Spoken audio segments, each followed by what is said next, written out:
imitating the wrap-up on the Butcher Benton package. I'm Lieutenant Dick Chasen. This hadn't been a routine case, and to find the answer, I've had to put a lot of little pieces together. It began on the day most cases can be called closed. It was the day before the butcher was to be executed. He was visited by his attorney, Paul Lowe, in the death house. It was at this first meeting the Butcher Benton case took its first switch. Well, that's it, Butcher. The evidence against you was so strong, the governor turned down your appeal. You're a rotten liar, Lowe. You started railroading me from the beginning of the trial. And now you're still trying to throw me curves. Look, I don't blame you for being edgy, but get this straight. I didn't double-cross you. I never worked harder for a client. You mean you never worked harder for a client to get him sentenced? You were a fool, Butcher. If you hadn't tried to double-cross Squeamy Ellis and Joe Marcelli, they wouldn't have turned state's evidence against you. But you had to get greedy. You wanted to keep the whole $600,000 for yourself. Well, the boys got sore, and I don't blame them. It was all your idea. You planned the whole job. You hired us. When you found out I'd staged the money, you decided it was time for me to die. You got those two crumbs to turn state's evidence on me. You stinking rotten mouthpiece. We both know that isn't true, Butcher. Now, look, what's the sense in not giving me the money? It's not gonna do you any good. Well, I'll have the satisfaction of knowing that none of you three crumbs are gonna spend it. What about Eva? Don't you owe her something? You tell me where the money is, I'll see that she gets your share.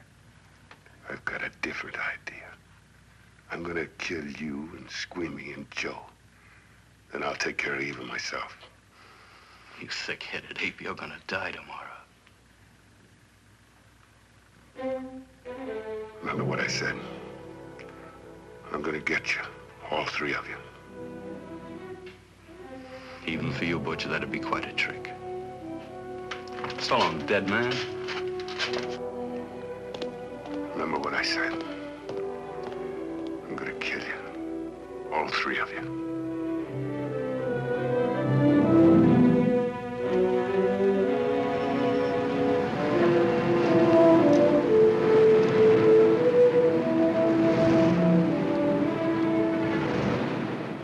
Back in Los Angeles, two men sat in a bar room listening to a newscaster tell his headline story. He played up big the butcher's threat to kill Paul Lowe, Squeamy Ellis, and Joe Marcelli for their having turned state's evidence against him. Squeamy Ellis didn't seem happy over the butcher's threat. Neither did Joe Marcelli. But they had figured, once a dead man, always a dead man. But this was one time everyone was in for a surprise, including the entire police department.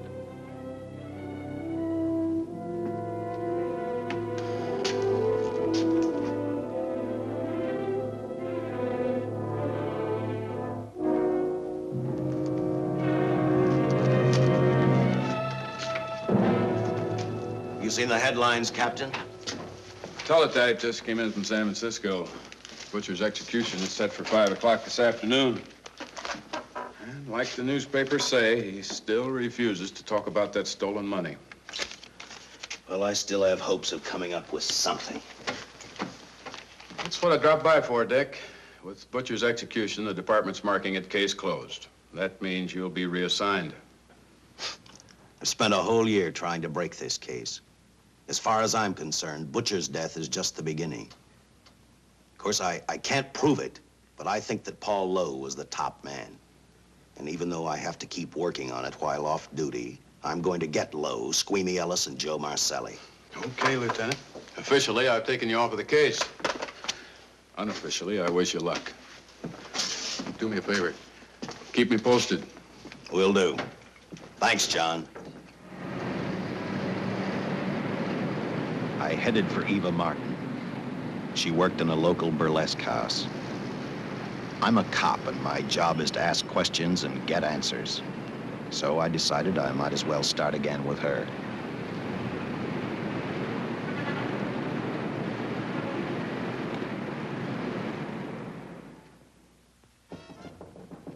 Come in. Oh. What do you want? I'd like to talk to you. Talk? You're a cop, aren't you? That's a good question. I can't even find a 3-ton armored car, let alone the $600,000, and I've been on the case a year. I've told you, and I've told you, and I've told you. I don't know anything about the money. I never did. Benton's gonna be dead in a little while. I thought it might make a difference. I never knew anything about the money. Call me dumb. I didn't even know Charles was in the rackets until the trial. Now, take it easy, kid. You're on, Eva.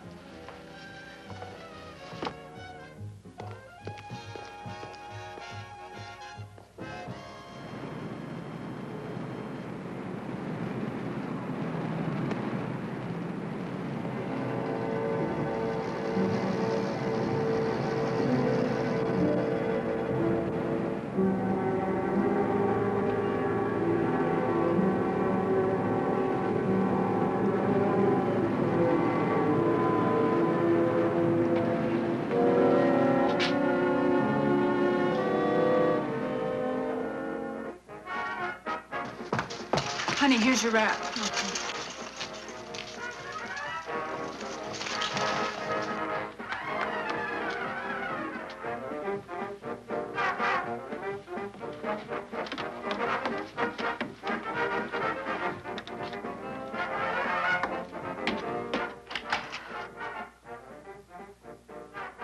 A few moments ago, Butcher Benton, without revealing the whereabouts of the $600,000 stolen in the armored car holdup, paid for his crimes against society in the gas chamber at San Quentin. Now for a look at the international scene. Today... Come on, baby. Don't waste tears on Benton. I feel so badly about Charles. If I'd known, maybe I could have done something. How about a drink? We could both use one.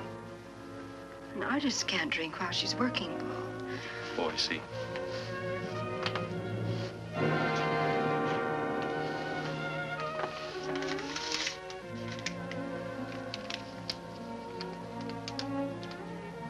What's that? Well, now what's the matter? It's a message from Charles. He told me to open it if he died. Finale, Eva. All right. How about a steak after the show? No, thanks. Not tonight, Paul.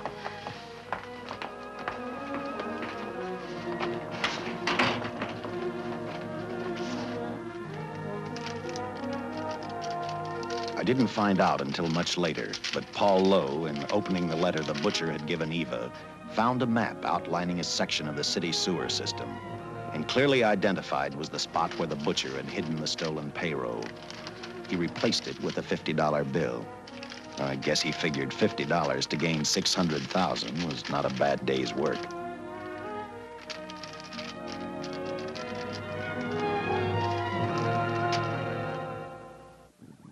And a few hundred miles away in San Francisco, the case took another switch, which turned the next 72 hours into one long, hideous nightmare. Dr. Bradshaw, a distinguished biochemist, was making preparations for a final experiment which he hoped would lead the way to a cure for cancer. He'd been successful with laboratory animals. The last step called for a human body. And Dr. Bradshaw's assistant quickly made a deal with a local mortuary and returned to the laboratory with the dead body of Butcher Benton.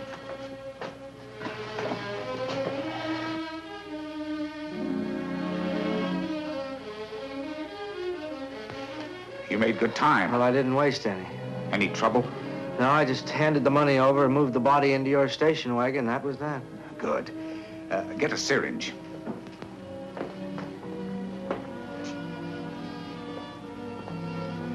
He's in good shape. Well, I hope so. We'll get other blood samples later. We'll run this one through fast. Right. Now wheel him into the machine and then raise him. Right.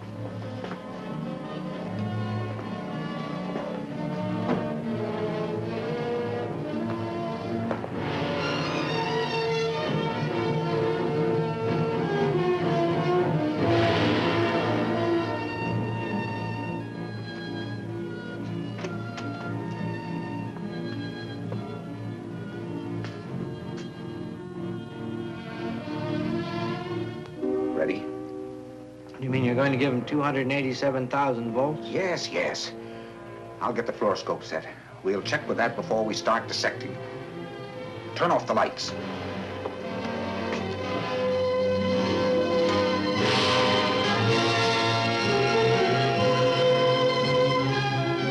There you are, old boy. If you respond properly and my theory is sound, you'll be more famous dead than alive. Throw the switch.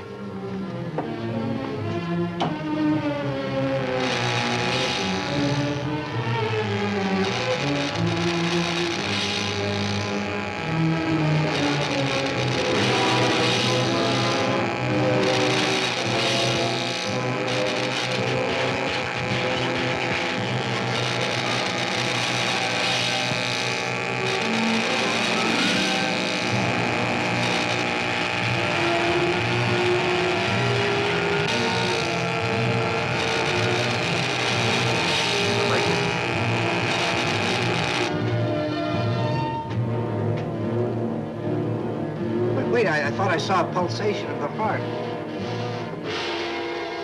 You're right. Dr. Bradshaw is beginning to breathe. You've brought this man back to life. No. The heart muscle has simply responded to a terrific electrical shock, that's all. Yes, but it does prove that the cells still function. Dr. Bradshaw, he is alive. A shock reaction, it can't last. His cells are multiplying now, if your theory is right. If we could keep that reaction going longer. But it's worth a try. Get the body out.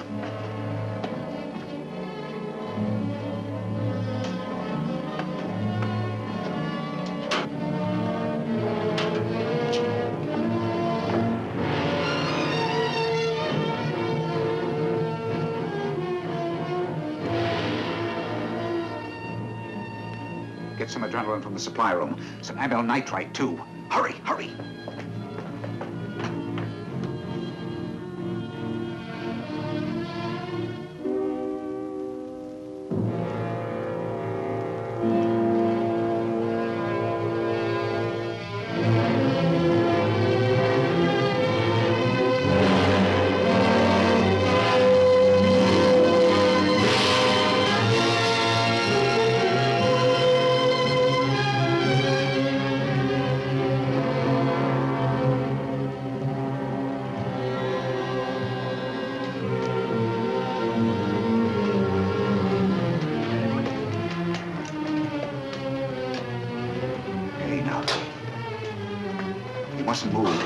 Your heart can't stand the strain. Now, you must lie still. Please, please. Easy now. Easy. Easy. You must lie. Easy, please.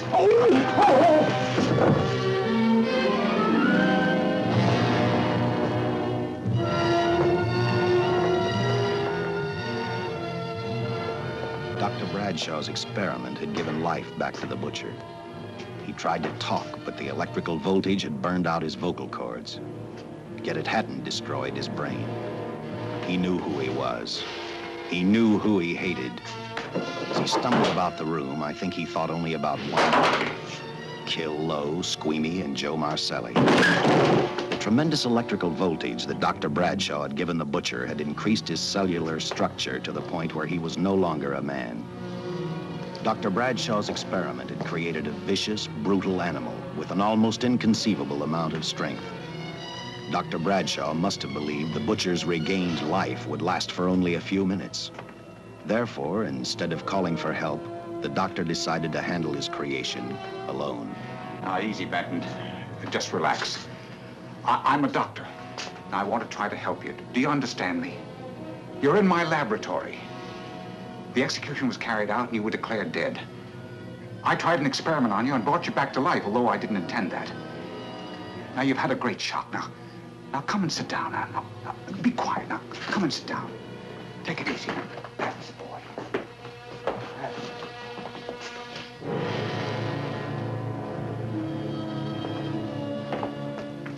Careful. His reactions are violent. How do you explain this? Each cell must have multiplied 100 times, perhaps thousands. His strength is unbelievable. No, it's too late for the amyl nitrite. I want to get some blood samples, make some tests on him, find out what's happened. Get me a syringe.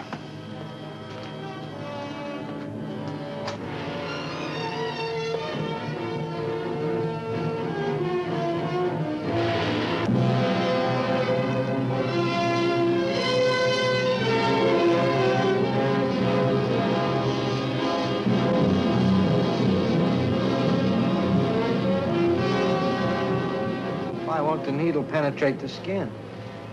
Tissue must be nearly a solid mass of cells. How are we going to get the blood sample? Surgically, perhaps.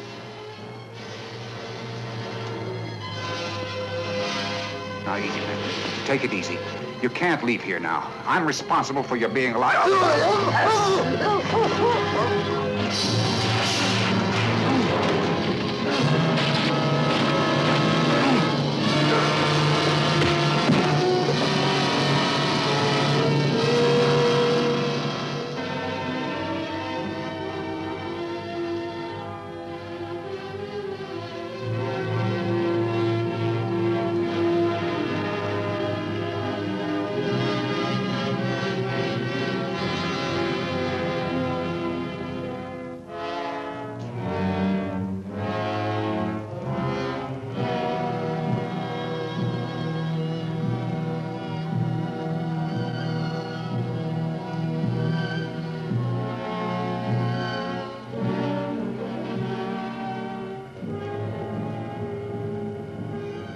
Towards the end of this case, Captain Lauder and I found out the doctor and his assistant had been murdered. But I'm getting ahead of my story. The butcher didn't know how he had been brought back from the dead, and he didn't care. All he knew, he was alive. Then this monster-made man started thinking about Los Angeles.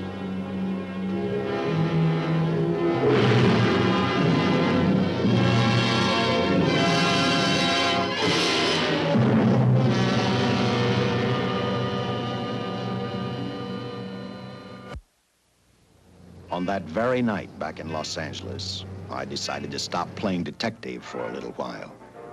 I went to the burlesque house to ask Eva to have dinner with me. After all, the butcher was dead, and if I got lucky, sooner or later, I figured Paul Lowe would lead me to the stolen payroll. In a way, that possibility made me even feel better. It's not fair to watch the show from backstage. Next time, I'll pay admission. I take it by that remark you like my routine. Yeah, you're pretty good. What I can't figure out, though, is why you stay in a place like this. It shouldn't be hard for someone like you to get a job in a class spot. If you weren't a detective, I'd be willing to bet with a line like that your next remark would be, how about dinner? Well, not exactly dinner, but a hamburger might be a good idea. If you're asking in an official capacity, I can't say no. I'm off duty. For the past 6 months, all I've ever called you is Lieutenant Chasen. Do you have a first name? Uh-huh. Dick. Give me 10 minutes for a quick change, because you just made yourself a date, Lieutenant. I mean, Dick.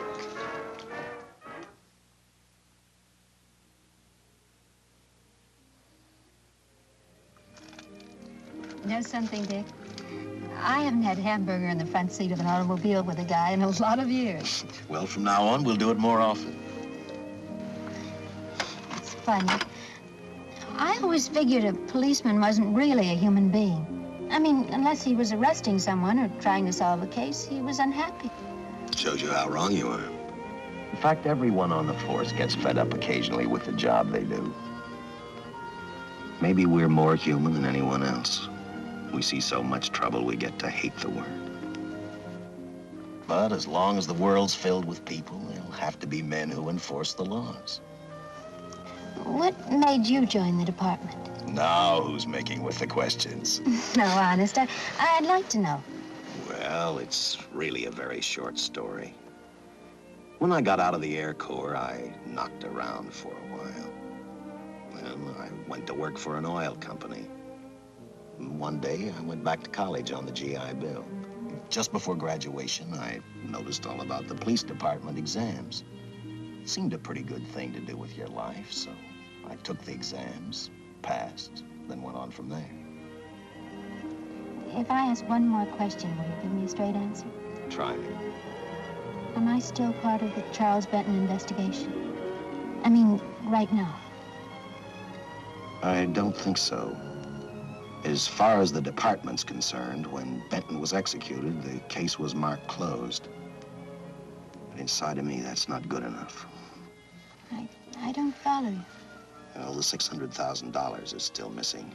And a fast-talking underworld lawyer like Paul Lowe is walking around a free man.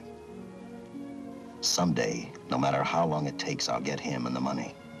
Until I do, the Benton case for me is not closed. I give you my word, Dick. Charles Benton never told me anything about the money. Oh, I've been sure of that for a long time. But how did you ever get mixed up with anyone like the butcher? As trouble ever started, just happened. I had a roommate who used to date Benton all the time. One day she packed and left for Chicago. Benton carried a torch for her, and he used my shoulder to cry on. First thing I knew, we were having dinner together, and a few weeks later, I was labeled by the police as this #1 suspect and Benton's girl, but it was never like that. I made only one mistake. I felt sorry for him. You mean, until he was arrested for the robbery and the killing, you had no idea how he earned a living? I know this is going to sound crazy, but I only went out with Benton a couple of times, and all we ever talked about was Madge, my old roommate. The last time I saw him, he tried to get too friendly, and that's when I told him he had the wrong girl. But like I said, I'd already made my mistake. What about the burlesque house? How do you two fit together? You sound like a lot of other people. I left a small town a couple of years ago because I won a beauty contest, and the first prize was a screen test. Da, da, da, da. After which, nothing happened? That's right. Only, it was pretty rough. And then one day I read an ad about girls wanted for a burlesque show. I auditioned and I got the job. You know something? It's like any other job. If you're looking for trouble, you can find it even in a schoolroom. Well, when the screen test didn't work out, though, why didn't you go on home? Well, first you have to have a home to go back to. My folks are dead, so Los Angeles was as good as any place else. I don't know about you, but I do 8 shows a day, and at this hour, I'm bushed. I know what you mean. Mind if I drive you home? No. And I'll tell you something else. I haven't minded anything about tonight. Not even the hamburger. I kept playing tag with Lowe. He made 4 telephone calls. 3 of them didn't interest me, but one did. The one to Joe Marcelli. I watched Joe head for his meeting with Lowe, and for some unknown reason, I began to get the feeling that this case was finally about to explode in my favor. You see what I mean? Well, look at that, will you? I seen him stagger on 2 legs, but he's doing it on 4. Shut up, you flea bag. Well, look who's calling names. At least I ain't a squealer, a stoolie. Ha! I warned you before. All right, Harry, that's enough. I'll take care of him. I want to talk to him. Okay, Mr. Lowe. But any future business you've got with this psycho, take care of it upstairs in your office. If you keep showing around here, sooner or later he's going to get slugged, cripple or no cripple. All right, shut up, Joe. Sit down.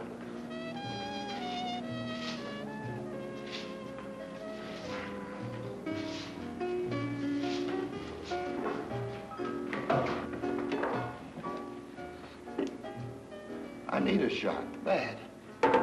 You'll get one after I've talked to you. You sober enough to understand? Yeah, I run out of dough. No wonder. Look at you. You used to be the best torch man in town. Now I don't think you could crack a safe if you knew the combination.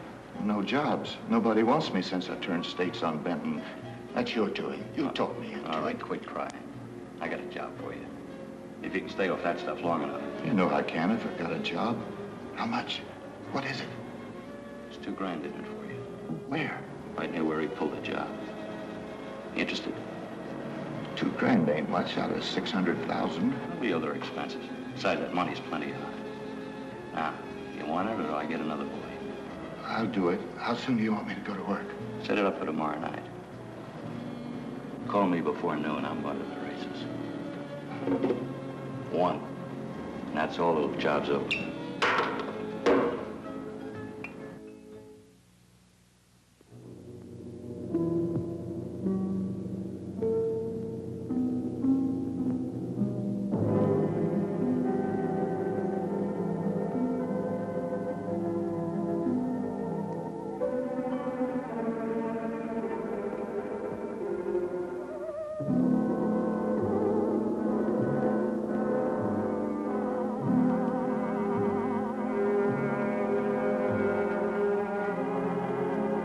The butcher was walking slowly toward Los Angeles.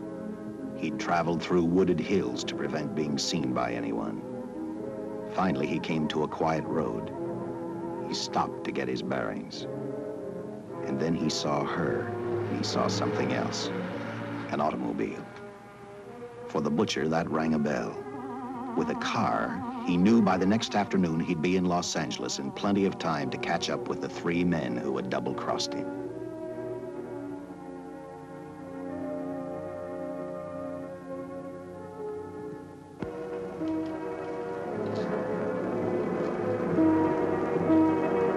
Well, see, you're a real gentleman to be helping strangers in distress. I hope you don't mind me using the babe here as bait. Quite a dish, isn't she? But that's what she gets paid for. Bait, that is. Yes, sir. She's a real shaker artist of my outfit. Carnival man myself. Just call me Connie. Yeah.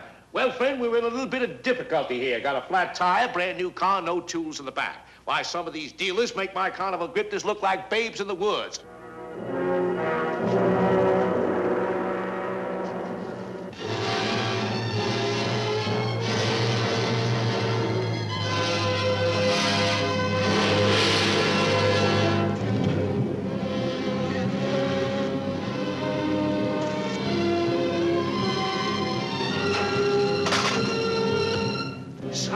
Holy.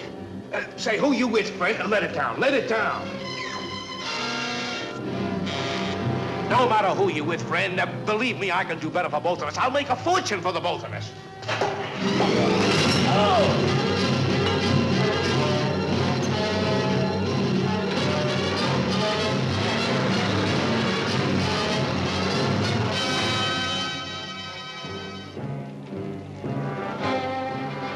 An hour later, the San Francisco Police Department sent out an APB.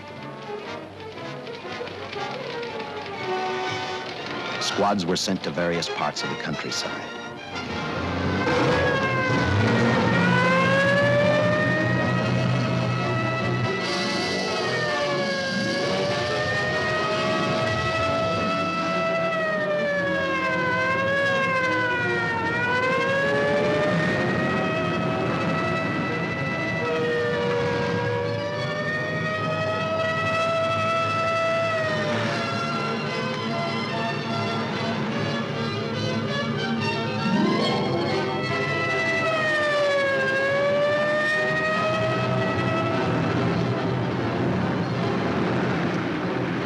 Roadblocks were thrown up to catch the cold-blooded killer the hysterical girl had described. Each squad kept reporting back to Central Headquarters, and each of their stories was the same. So far, none of them had spotted the car the killer was driving. Orders were given to shoot to kill, because from the girls' further accounts, they realized they were dealing with a maniac.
I trust that this information will answer all of your questions. If I can be of any further service, let me know.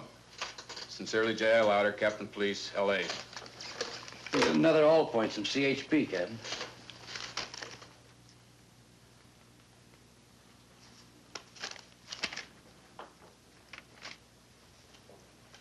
These reports sound like they come from a bunch of loonies. You sure do. There it is. Sergeant. Yeah. I want Lieutenant Chasen to look these over as soon as he comes in. All right, Captain. The next morning, I read the stories of the brutal murder of the 2 police officers. I also read the witness's statement about the bullets having no effect upon the killer. I felt sorry for the witness, and I thought about how easily a person's mind can become confused when suddenly they receive a brutal shock.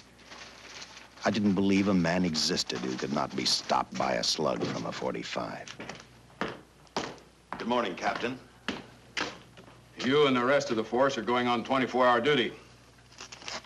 Seen the headlines? You mean this guy that's running amok up north? Yeah, the latest report, he's killed 2 police officers. Made a getaway in a green coupe heading south. I've got a hunch this killer's gonna be our baby. He could be in town right now. Yeah. You better get started, Lieutenant.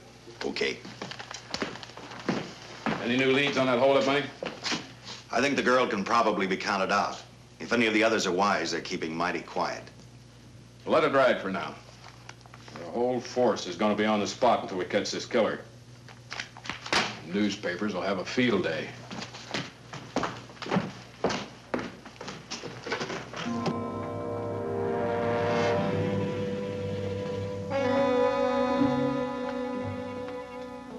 We were wrong about 2 things. The killer was already in our city, and we didn't know he was Butcher Benton. He headed straight for Eva Martin. He went to her dressing room to get back the map he had left in the envelope with her. He wanted first to check his money, then catch up with Lowe and the others.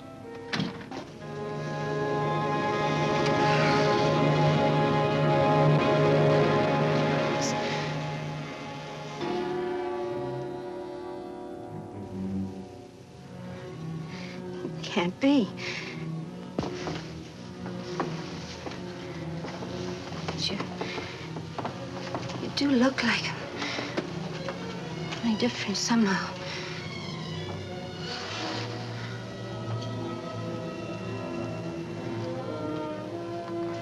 It is you. Why didn't somebody tell me? What's happened, Charles? Those look like bullet holes. Are they?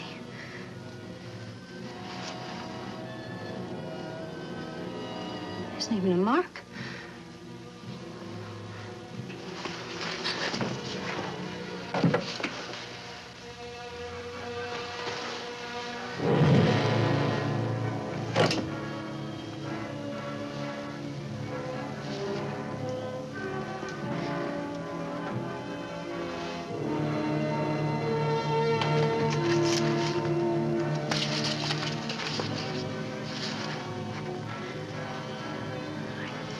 I opened it like you told me, and I found the $50.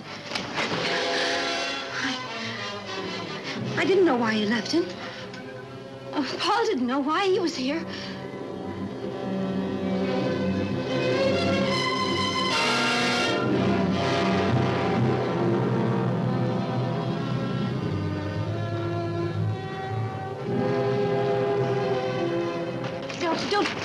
Don't play crazy. The name of Paul triggered his hate. He left her dressing room and started for Squeamy Ellis and Joe Marcelli's place. Because he knew, with them out of the way, Paul Lowe couldn't open the strongbox where the money was hidden. He thought of Squeamy and Joe first. He was saving Paul Lowe for last.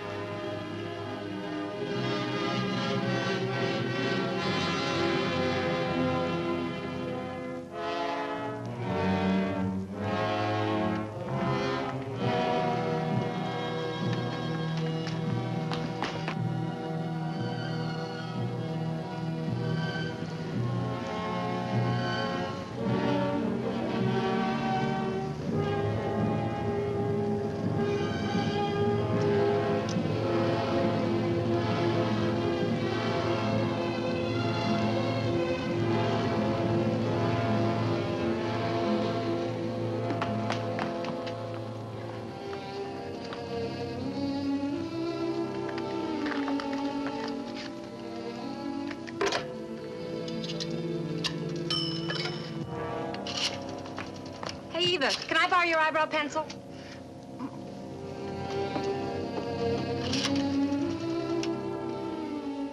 Operator, get me police headquarters. Lieutenant Chasen, please. When do you expect him? Well, tell him Charles Benton is alive, and even bullets can't stop him. I'm not crazy. Just say a friend of Charles, he'll know.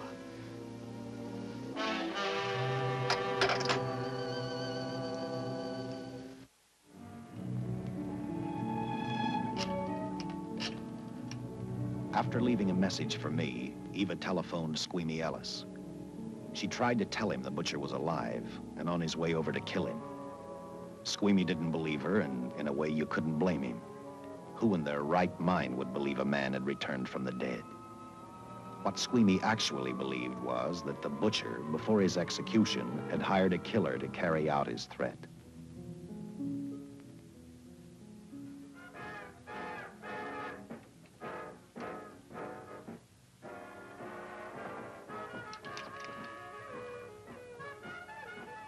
You sick?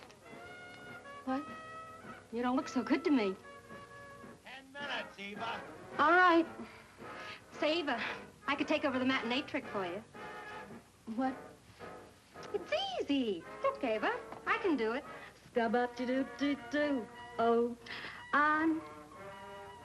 Francine, I just thought of something. Yeah? Eva agreed to let Francine do the show. She hoped she'd be able to interrupt the butcher before he arrived at Squeamy's hotel. Or, failing that, at least be able to warn him to stay out of sight. You wanted me, Captain? Yeah, I just had a rundown on those fingerprints of the stolen car up north. We got nothing on the driver who was killed or the woman with him. Take a good look at these. There's something funny about these. Yeah. The boys in the lab can't figure it out either. Those are the killers. They were found on the steering wheel. Looked like they'd been stamped in with a steel die. They sure do. These are Butcher Benton's. What? Well, they look the same to me. How do the lab boys explain that? They don't.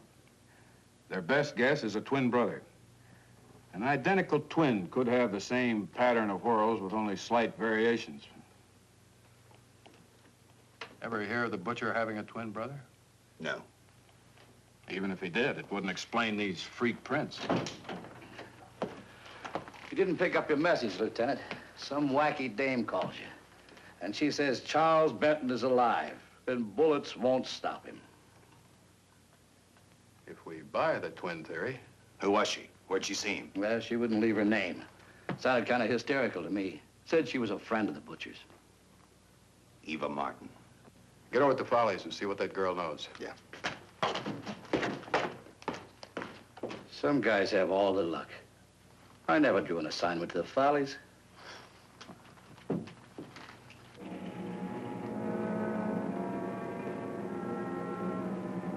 Meanwhile, the butcher headed for Squeamy's hotel.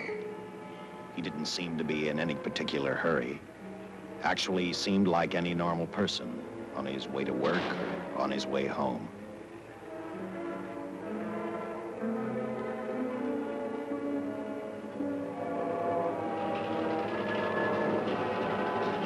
He rode up Angel's Flight, arrived at the top, scanned the hotel building, and then noticed the only exit from Squeamy's apartment, a fire escape.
Butcher was figuring his next step.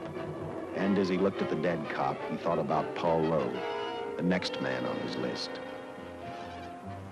Seen Joe Marcelli? Not since last night when I told him I didn't want him around here no more. Give me a shot.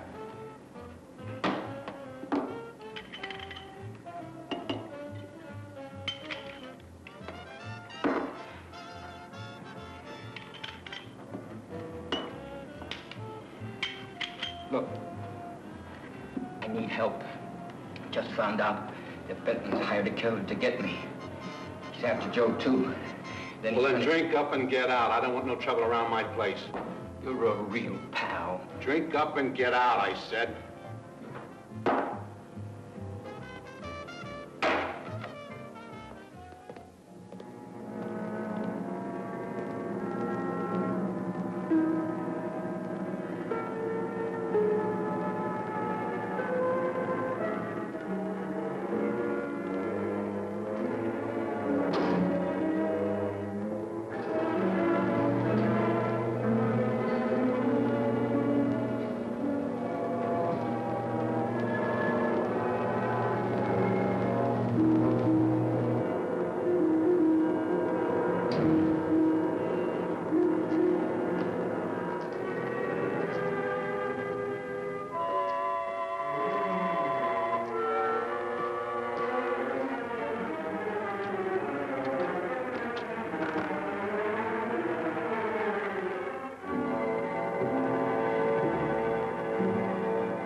Operator, get me the police! Police! Yes!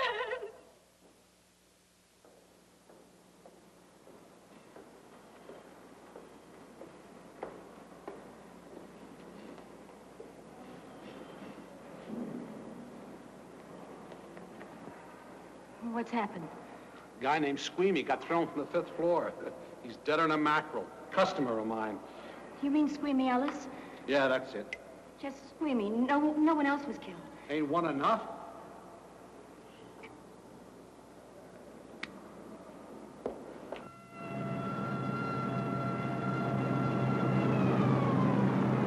I tell you, the bullets never even phased him. He must have been wearing a bulletproof vest.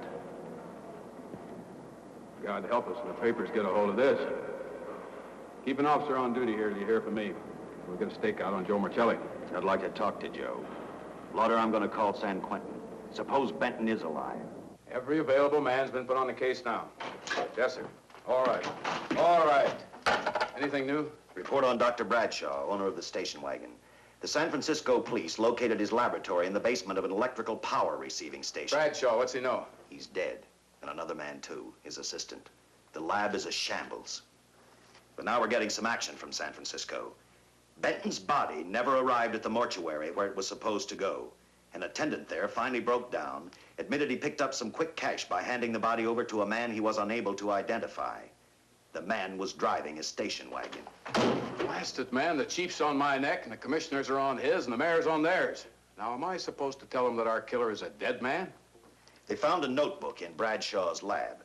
It ties his experiments in with a Professor Dwiggins at Caltech. I hope to hear from Dwiggins soon. Captain, report from the valley on a hysterical woman. Reports the presence of the killer. There's the location. Let's go.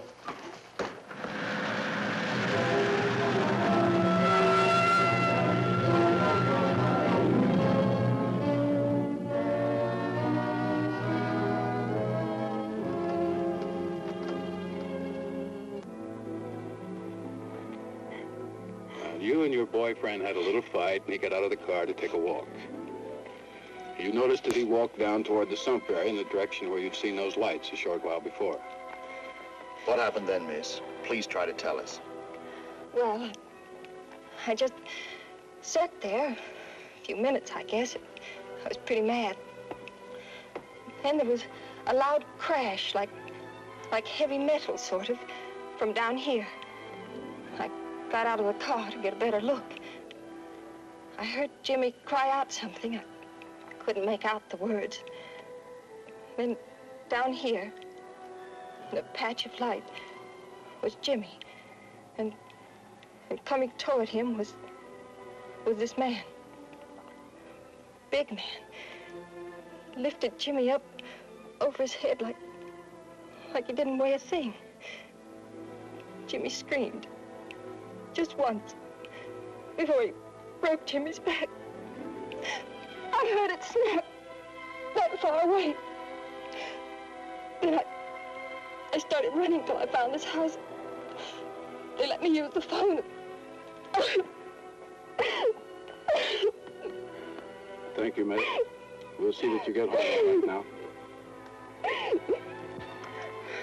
O'Malley, see that the young lady gets home all right. Paul Lowe, while driving to his office, heard a radio commentator report the murder of Joe Marcelli. And what shocked him most was when the broadcast identified the killer as possibly being the butcher. Lowe headed straight for Eva Martin at the Burlesque Theater. Oh, you gave me a start, Mr. Lowe. What are you doing here? Where's Eva? Oh, I'm taking her place. I'm going to wear her costumes. What's it to you? I asked you, where's Eva? Hey, don't get physical. Well, watch your tone of voice, Buster. I told you. Little Eva isn't here. I could see that for myself. Where is she? She's at police headquarters. That's where she is. Yes, sir. No, sir. Captain Lauder's still with the mayor. The killer dropped out of sight. He was last seen in the Hollywood area. Yes, sir. We know he's dangerous. Every angle's being covered. Yes, sir. I'll tell him.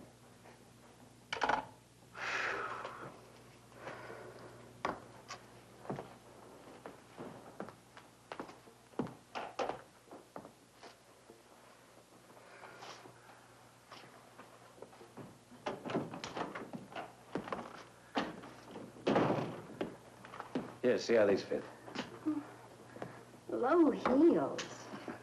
I'm sorry. It's the best our wardrobe department can afford. Any idea how soon the captain will be back? Now, look, I'm going to see the captain. I'll have to wait here all night. Paul. Paul, Charles killed Squeamy and Joe. Joe, too? Benton? He's alive. I saw him, but nobody will believe me. I'm checking it. My guess is whoever killed them is on the trail of the money, Lowe. Now, maybe you'd better start talking if you know anything about it. I don't know anything. Did the butcher have a brother? No, no brother. It was Charles. I saw the tattoo on his arm. Look, I demand police protection. Where's the money, Lowe? You heard me. I demand protection. I know my rights. We put stakeouts on your office and home. Well, that's not enough. It's enough as far as we're concerned.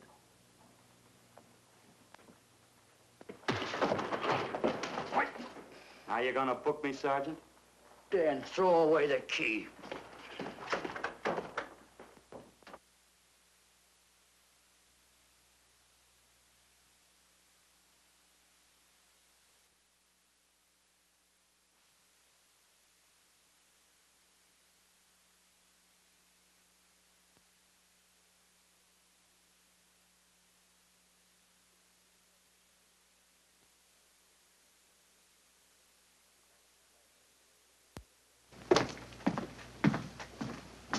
Thank you.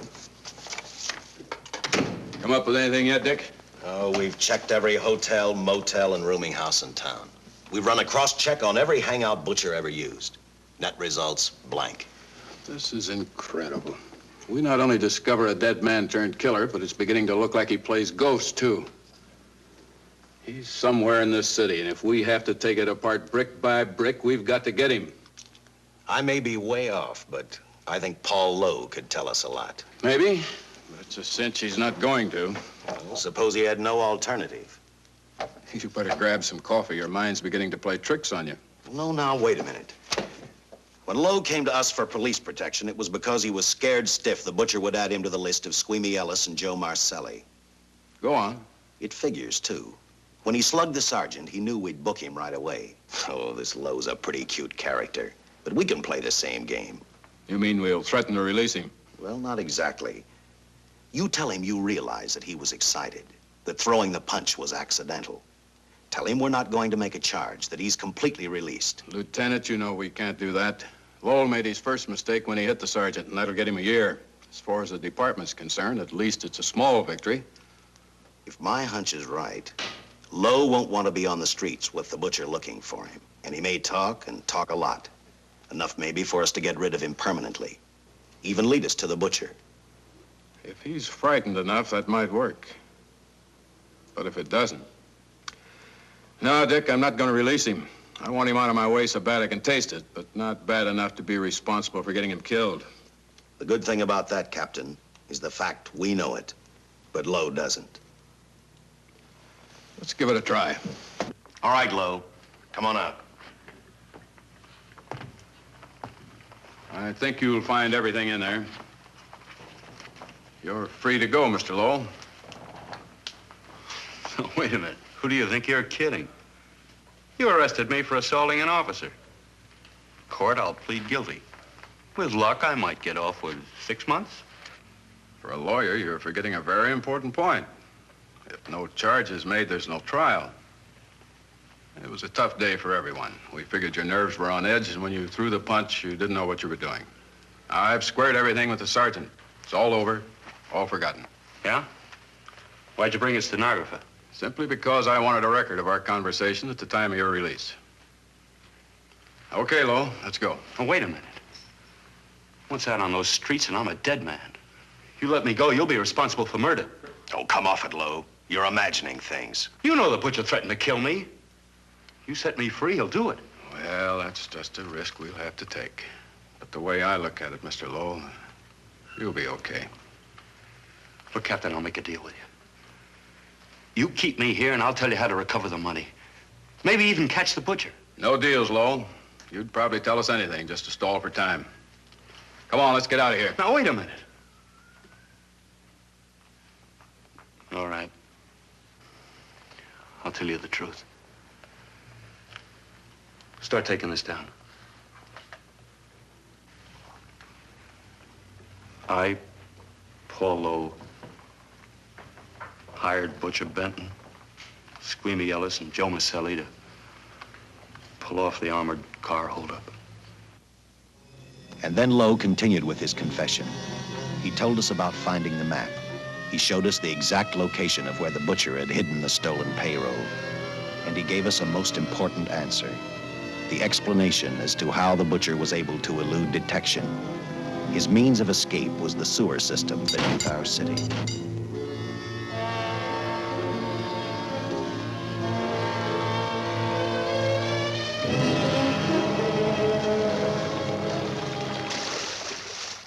The department went to work fast. Every police squad in the city was detailed to cover a specific area. Every entrance and exit to the Los Angeles city sewer system of 700 miles was covered. Captain Lauder and I, along with several other squads, headed for the entrance where, according to the map, Butcher had hidden the money. Our job was to stop him, and that made me think of one specific question. When we found him, could this monster be stopped? I, for one, wasn't sure.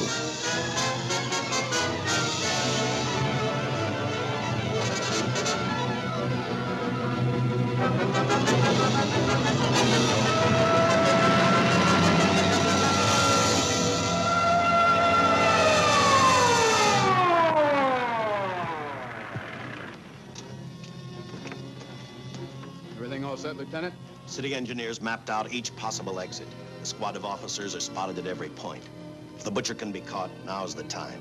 Well, after I talked to Caltech, I called on the fire department for a little help. The professors thought a flamethrower might stop him. Flamethrower? I suppose their boys have had a chance to join our squads by now. I see we have one with us here. Have you thought about what'll happen if this doesn't work? No. I've been praying too hard that it will work.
This is where we split up.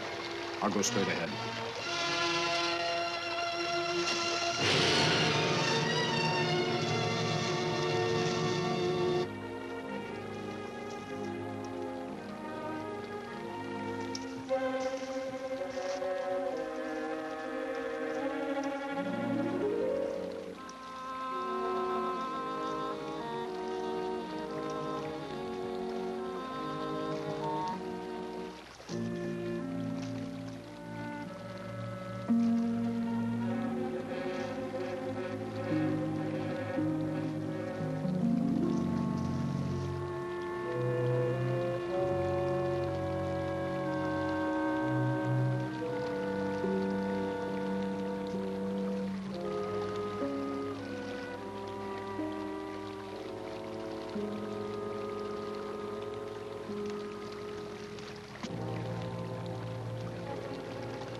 If this map's right, we're off our course. We'll have to backtrack.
Let him have it.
And the tremendous shock of electricity that brought the butcher back to life destroyed him. The $600,000 stolen in the armored truck robbery has been recovered. Case closed. Well, here are the scientist's comments for your records. I had to fill in a few spots with my own guesses, but I guess that's about the size of it. Did you get any sleep? Oh, some. Not much. How's the girl today? Well, I called the hospital about an hour ago. She'd gone. Gone? Where? Well, she told him she was a working girl and that she'd been away from the job too long already. Quite a girl. Yeah. Say, how about that time off I've got coming? 48 hours, beginning right now.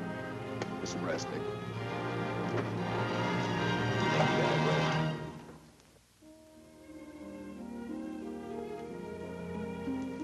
know something, Dick?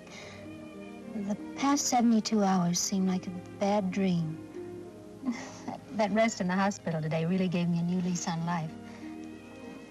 Now that it's over, I can't believe it actually happened. The important thing is to remember it is all over. I suppose you'll be assigned to another case. I'll have to give up hamburgers in the front seat of the car for steaks in a restaurant. No, I've thought about that. In fact, I decided to do something about it. I started by talking the captain into a short holiday, and just about an hour ago, I got you fired. What? What did you do that for? I figured that being my wife would take up all of your time. Even if I wanted to say no, I couldn't. You're not supposed to say no to a detective. I figured that, too.